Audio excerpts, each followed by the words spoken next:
선거에 불복하고 있는 트럼프 대통령이 자, 이번 주쯤이면 인정을 했을까요? 함께 보시죠. 전혀 그렇지 않다. G20 화상회의 중에서도 선거 불복 트윗을 알렸다. 그런데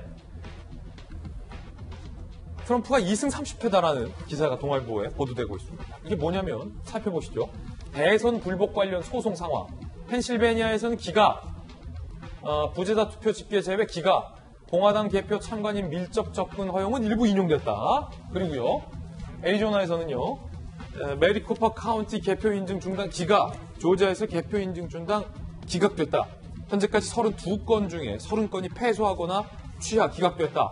이번 주 경합주 줄줄이 결과가 확정된다라는데, 김수겸 박사님, 트럼프 대통령이 뭔가 소송을 하거나 이의를 제기하는 것들이 대체로 다 기각되거나 뭐 취하하거나 패소하나요?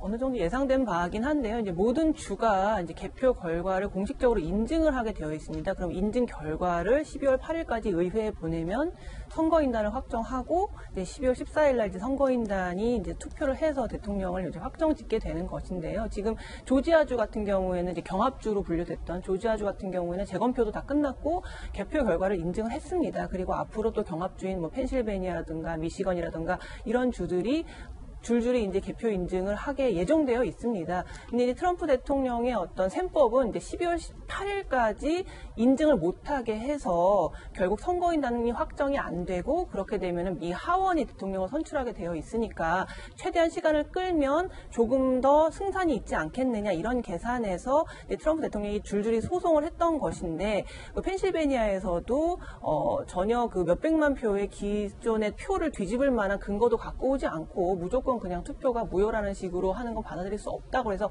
이제 기각을 했거든요. 그래서 앞으로도 별로 이렇게 전망이 밝아 보이지는 않습니다. 왜냐하면은 이제 이거를 이제 연방 대법원까지 가져갈 수도 있어요, 트럼프가. 그런데 2000년대 그 엘고어랑 아들 부시 간의 그런 재검표 논란이 있을 때도 그때 그냥 플로리다 주지사가 개표 인증을 해버렸거든요. 아들 부시가 이겼다고. 그것을 근거로 해서 연방 대법원에서는 주의 결정을 뒤집을 수 없다고 해가지고 결국 주법원의 주의 그 결정에 손을 들어줬어요. 그래서 만약에 경합주들에서 앞으로 줄줄이 개표 인증을 그냥 해버리게 되면 바이든이 이겼다고 개표 인증을 해버리게 되면은 트럼프 대통령의 승산은 이제 거의 없어지는 셈이 되고요. 이제 그 경합주에서 인증을 마치게 되면 사실상 승복할 수밖에 없는 상황으로 가지 않을까 싶은 생각이 듭니다. 예, 그런가 하면 G20 화상회의에 참석한 트럼프 대통령의 태도도 도마 위에 올랐습니다.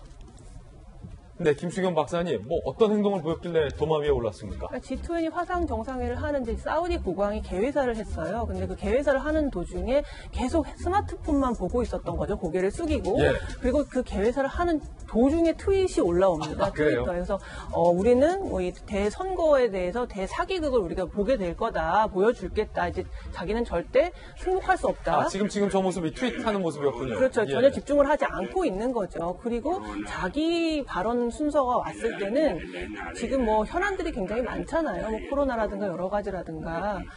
그런데 저기서 그냥 앞으로도 오랫동안 같이 함께 일하길 바란다. 결국 계속 대통령을 하고 싶다라는 얘기를 한 거죠. 그리고 자기 얘기 끝난 다음에는 재무장관 앉혀놓고 자기는 골프 치러 갑니다. 그러니까 이제 외교나 지금 여러 가지 국제적으로 엮여있는 그 현안들에 대해서는 아무 관심이 없고 오로지 대선을 어떻게 이걸 뒤집을 것인가에만 집중하고 있는 모습을 보여서 참 좀 흥미로운 사람이다 이런 생각이 들었고 애당초 대통령이 됐을 때부터 외교나 국제관계에 대해서는 아무 관심이 없었어요. 예. 그 이유가 뭐냐면 국제관계라는 거는 강제력이 없어요. 국제교범을 지키지 않는 나라를 강제해서 뭐 경찰을 뭐 부를 수 있는 것도 아니고 그렇기 때문에 국제관계에서는 신뢰가 중요하거든요. 신뢰와 관계가 중요한데 신뢰라는 거는 항상 그 이익의 대차대조표를 결정할 수 없고 한 번 양보하면 한 번 또 도움받고 이런 식으로 가야 되는데 이게 도대체 트럼프가 여태까지 해왔던 관행과는 맞지가 않는 거죠. 그래서 어차피 국제관계에는 아무 관심이 없었고 이번에 그 G20 화상회의에서도 그런 면모가 여실히 드러났다. 그렇게 볼 수 있습니다.